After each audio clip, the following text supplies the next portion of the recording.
Dating Pangulong Rodrigo Roa Duterte kinasuhan ng PNP at CIDG ng inciting sedition at unlawful. Kamakailan nga ng campaign rally ni Duterte, pabiro niyang sinabi sa kanyang press conference na handa siyang pumatay ng 15 senador para lang makapasok ang kanyang senatorial candidate sa halalan 2025. Pero bago natin ipagpatuloy ang video na to, syempre iniimbitahan kitang i-like ang video na to. Syempre mag-subscribe ka na rin sa ating YouTube channel at i-click mo na rin ang notification bell para updated ka na sa tuwing may bago tayong latest uploads. Dating Pangulong Rodrigo Roa Duterte kinasuhan ng PNP at CIDG dahil sa kasong inciting at unlawful. Dahil sa pagbibiro niya, napapatay siya ng 15 senador para lang makapasok ang kanyang kupunan sa senatorial candidates.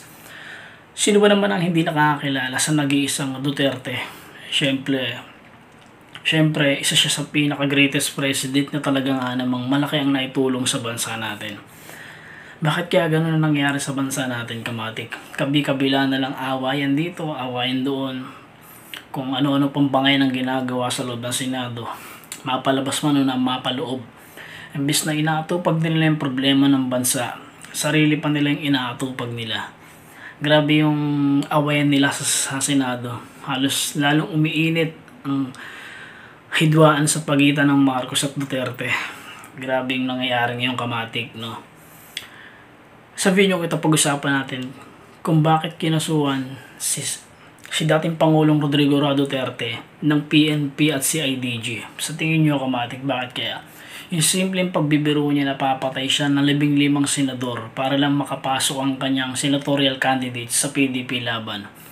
Grabe yung ganun na lang kaseryoso na sineryoso ng mga batas. Talaga nga naman pinag-initan nila ang nag-iisang Duterte na ang sabi pa ng isang general ng pulis, noon dati presidente siya, hindi nila magawang kasuhan si Duterte, hindi nila magawang pagbigyan ng kahit na anong masasakit na salita. Ngayon na hindi na siya presidente, panahon na para kasuhan siya yung mga dapat niyang nagawa ng mga panahon presidente pa siya. So ibig sabihin pala, katunayan na kapag makapangyarihan ka pala, hindi ka nila kayang hulihin, hindi ka nila kayang apak-apakan o kasuhan ng kahit na ano. So dito pa lang mapapansin natin na mapapaisip na lang tayo na kapag makapangyarihan pala ang isang tao, hindi nila kayang banggain. Isa yon sa pinakabulok na sistema ng Pilipinas. Kapag mayaman ka, makapangyarihan ka kasi kaya mong paikutin ng batas. Pero kapag mahirap ka, kulong ka kaagad, walang press conference, diretso kulong. Pero pag isa ka sa pinakatinitingalang presidente ng Pilipinas, diba? Nakakalungkot lang. Pero para sa inyo, kamatik, naging maganda ba ang pamamalakad ni Pangulong Duterte bilang presidente ng Pilipinas noong mga panahong siya pa ang namumuno sa bansa natin? Libre kayo mag-comment na sa comment section na gusto nating malaman kung para sa iyo, naging maganda ba ang pamamalakad niya ng panahong presidente pa siya. Comment ka na. Sa simpleng pagbibiro ni Duterte ng papatay siya ng 15 senador, grabe yung naging seryoso para lang makapasok ang kanyang kapunan na senatorial candidate sa halalan 2025. Grabe pala, no? Yung tipong magbiro ka lang ng kahit maliit na bagay. Grabe na yung seryoso. Nakakatakot pala magbiro pag isa ka sa nakakatakot pala magbiro kapag nasa politika ka. Kasi simpleng pagbibiro mo lang pwede na ikaso sa'yo. Di ba yung maliit na bagay lang, tuwan-tuwa pa yung mga tao nung nagbiro pa si Duterte ng para matapos ng hidwaan, para makapasok ang ating senatorial candidates, pumatay na lang tayo ng 15 senador. Kaya bombahin natin yung ano. Grabe yung ano, no? Pero sa simpleng pagbibiro lang na uwi sa kasuhan, no?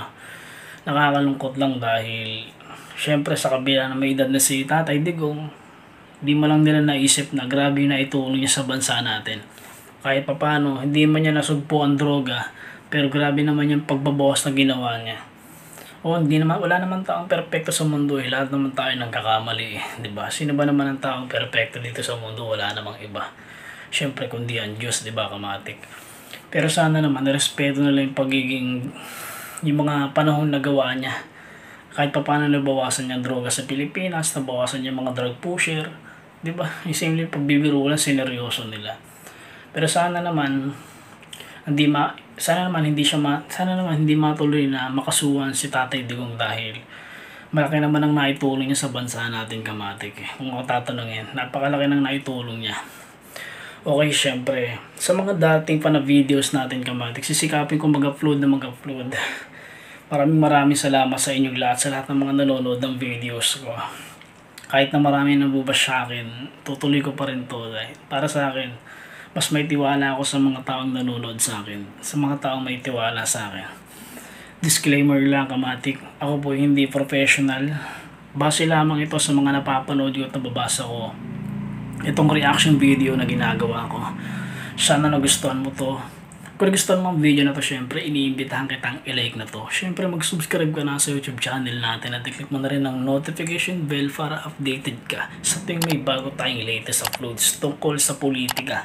O kahit ano pa man yan, pwede kayo mag-suggest, kamatik. Sisikapin natin ang gawa ng reaction videos.